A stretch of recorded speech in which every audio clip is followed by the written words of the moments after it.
With a quick lash of your tendril arms, a vortex opens in the atmosphere, extinguishing soldier and mutant alike in a glorious fountain of blood. Violent, most definitely. Thoughtful, not even close. Prototype 2 delivers its bloodshed in the most pure way possible. There's no need to plan your attacks or tap buttons with precision to kill those who oppose you. Just decide how you wish to extinguish life and tear into your foes with animalistic relish.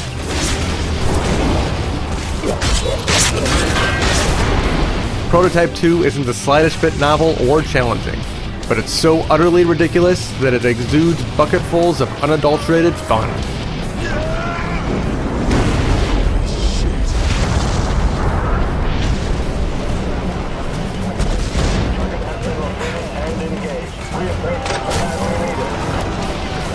There is a story behind your brutal actions.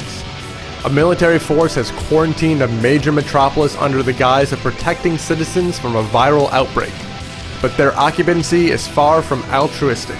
It turns out they are conducting bioweapon research and the people are just unlucky cattle being led to slaughter.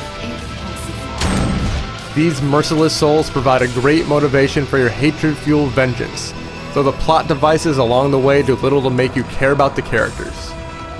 Thankfully, your focus is on causing monumental destruction rather than worrying about character development.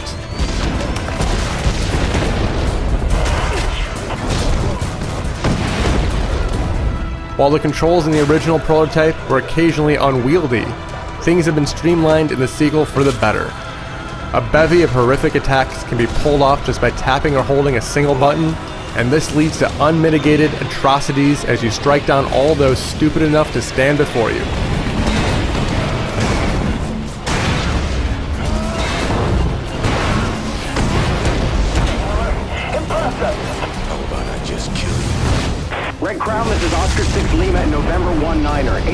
An open-world structure gives you the freedom to go where you want, when you want, but don't expect much interaction beyond beating your enemies into a pulp. Still, the movement is incredibly empowering. Glide through the air like a ravenous flying squirrel, or mimic the Incredible Hulk by running up the sides of buildings and bounding great distances. Crossbow, I'm transmitting 4-3's last known coordinates. Secure that cargo. It's equipment we think can help us find Data Mercer's location. Move! Once airborne, you can easily lock on to an unsuspecting chump on the ground, rushing in to snatch the poor sucker before he has a chance to react. The movement and combat are beautifully tied together, and the smooth manner in which you rush into battle, rip your foes in half, and then flee from the scene is an absolute delight. When the military notices you, an alert is sent out and you have to escape from their watchful eye to avoid their wrath. You do this by changing your shape into any person you happen to consume earlier, and this leads to a number of hilarious sequences. Your enemies are gun-toting buffoons, so you might change shape while running up the side of a building, but no one bats an eye that a scientist is ignoring gravity.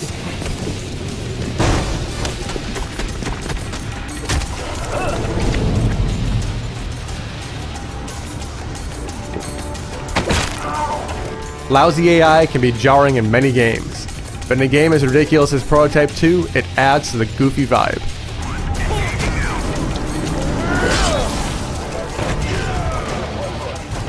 Combat upgrades ensure you earn new moves every couple hours. Some of these have been pulled from the first prototype, but they're still effective here. Slicing your enemy in half with a sword in place of your arm has a gory appeal.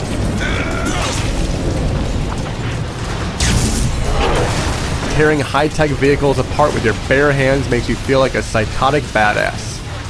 Prototype 2 doesn't have any thoughts of hindering your fun, but this is a problem at times. There's almost no challenge to speak of. Even when dozens of enemies are attacking you at once, you're so overpowered that they hardly make a dent in your health.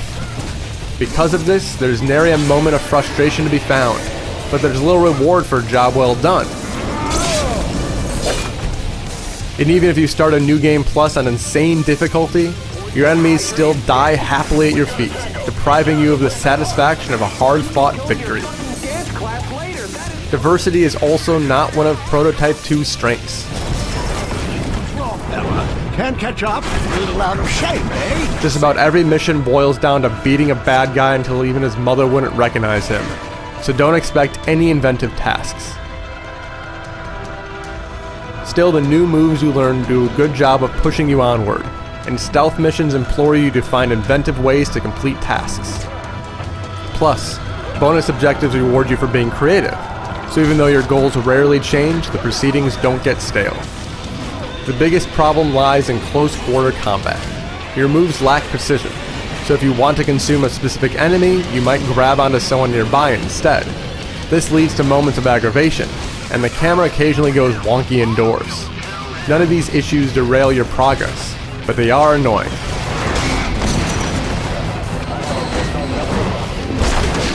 Despite a few problems, Prototype 2 is so preposterously over the top that it's fun throughout. There's nothing particularly new or interesting in this sequel, but a few tweaks from the original have made it more accessible. Mindless violence is the defining aspect of Prototype 2, which makes for a stupid yet fun adventure. Holy crispies. Now there's some woman with goddamn knife arms hopping all over.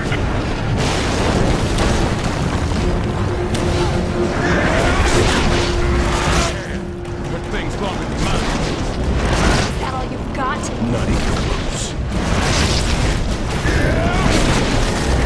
Not so fast now.